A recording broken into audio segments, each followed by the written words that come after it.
Un biglietto appoggiato sul parabrezza dell'auto con scritto "Torno alle 14". Da lì poi il nulla.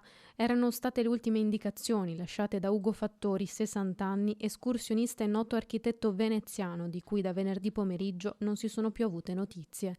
Il suo corpo è stato ritrovato dai soccorritori.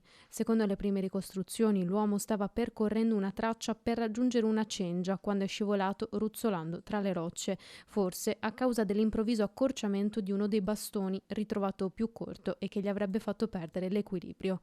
Le ricerche hanno impegnato circa 50 persone. Nelle prime ore della mattinata l'elicottero ha sorvolato la zona indicata dall'uomo ai familiari, che ha trasportato le squadre in quota in diversi punti. Al lavoro per il recupero del corpo anche i vigili del fuoco di Belluno, esperti in topografia applicata al soccorso. Usati anche droni per scandagliare il luogo, capaci di rilevare il telefono in assenza di segnale, presenti anche le unità cinofile. Si tratta di un'area non particolarmente impervia, ma colma di sentieri itinerari dove non c'è segnale.